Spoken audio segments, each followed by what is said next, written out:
Could I ask you a stupid question that hones in on a far too specific part of that answer? Yes. Thank you. You keep referring to the third Marquis of Bute. Is there a difference between a Marquis and a Marquis? Not the 10. I thought, like, I'm not that stupid.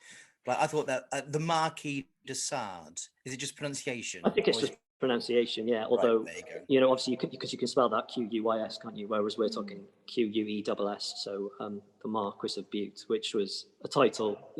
Bute is a Scottish name, as you can imagine, the Isle of Bute. Sure. And is that similar with Viscount and Viscount? Again, not the biscuit. I'm not being facetious.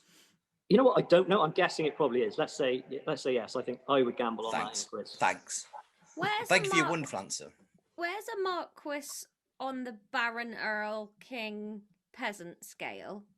I mean, that's a good question. I mean, they all own a lot of land. That's the crucial thing. I mean, that's what we're told. You only need to be a lord to own a little bit of land. But they held a lot of the titles, the Bute family that you just mentioned. But it was when the person we came to know as the first Marquis of Bute. He was the one who turned it into that title, and then passed that down to his eldest son each time. And then the one I was talking about, the third, which we're most interested in, he inherited that title, and he's the one who had all this crazy money to spend and decided to kind of spend it on architecture and travel mostly.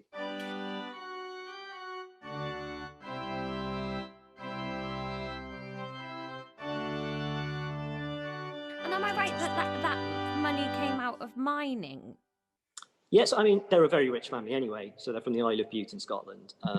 You know, so they were pretty wealthy. But yeah, so the second Marquis of Bute, so that man I mentioned, his dad, he was very savvy, and he invested in the coal industry in South Wales just before the Industrial Revolution. So poured the money, he owned mineral rights in the coal fields, he built the railway, he built the docks to export the coal. So he just had a hand at every stage. And then suddenly this coal industry takes off, and he absolutely rakes it in. Yeah. So the first ever £1 million check, it was supposedly signed in Cardiff when on a coal deal. A fifth of the world's coal supply was coming out of Cardiff at its peak. So we're talking big bucks.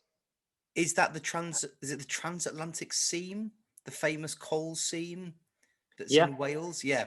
So that's, even until the decline of the coal industry, that is the same mines that would have been producing. So that's amazing. Yeah. So he was just the right place, right time. So they inherited the castle in 1776, and then obviously throughout the 19th century, that was when this coal industry took off, and they just happened to be in the right place, and they made an absolute fortune from it.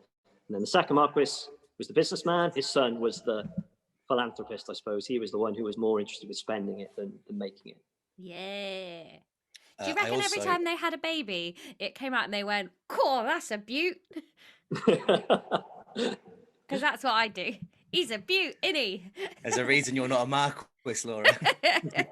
Though I will say, Laura, for your hierarchy of the aristocracy, loved your pronunciation of Earl. Often forget you're from Somerset, but you really reminded us in the one little jab of the word Earl. Earl. How do you say it? Earl. Earl. Earl. Earl. Yeah. How do I say it correctly? Earl. I'm sorry. I'm an Earl. Earl. It's got an R in it. Earl. Yes, but it's not got like 4 R's in it, one after another. 1 R. Shut up, please, William. You...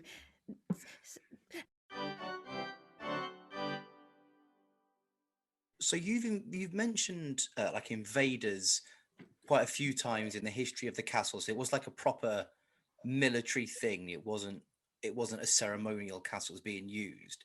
So I will admit I hadn't really heard of Cardiff Castle until National Treasures we got involved. But I was reading about it, and it seems to have passed hands quite a lot throughout its history. Sometimes through the same family, but also seems to have changed quite a bit. Would that have been war, or would it have been like given? Would someone have given a castle as a present?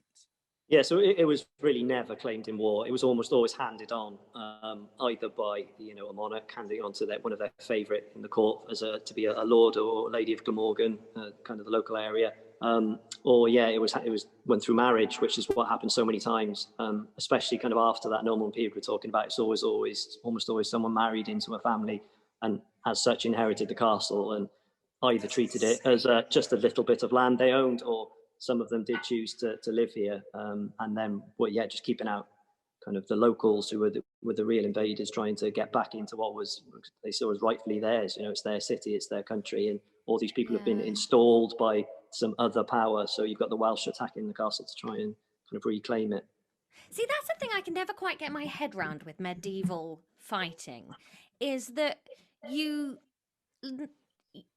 attack the castle like a symbol, and whoever claimed the castle, like, there's not actually a lot you can do from the castle, and the castle doesn't control what everybody's doing in the rest of the country, but whoever controls the castle is in charge. It just, I don't know. I don't even know if I have a question, but that just seems to me so, like, it's like saying now, like, if you want some power, you've got to go to this building, and whoever wins this building controls everything else. Why why?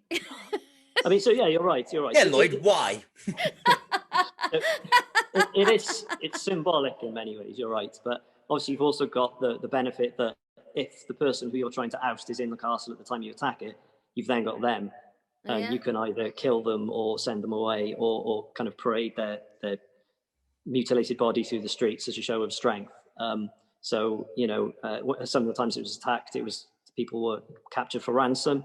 That's also very useful. Obviously, if you're a kind of a local warlord trying to claim back the land, money is always useful, especially if you're up against the forces of, you know, the monarchy with everything they've got at their disposal. So it's symbolic in a way. You're right. It doesn't have much practical benefit to take it, because the king's forces will just march to Cardiff and take it back. But I think it's symbolic more than anything. Yeah. So, and I suppose because this one wasn't a lived-in castle, it was a military sort of base and fortress. It's not like there was staff to be changed over every time it changed hands and stuff. It was... No. So you're right. And just, like a as I barracks. say, until the 15th century, there wasn't actually much in the way of kind of living quarters that would have been kind of it would have been lovely thinking, oh, I'll swap my house in for that because that's much nicer. It's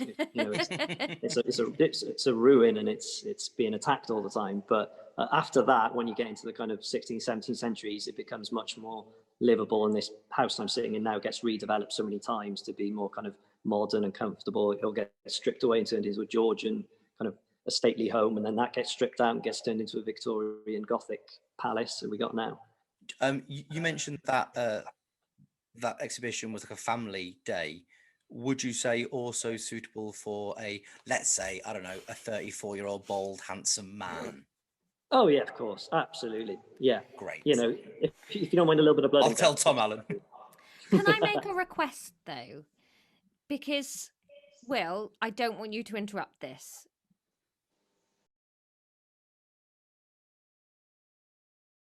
Thank you.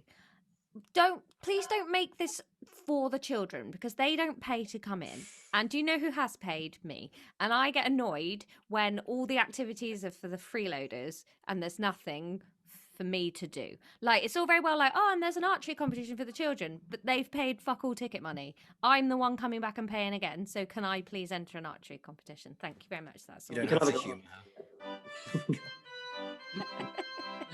her. Also, children are smelly and annoying and loud and horrible. Don't let them in your castle.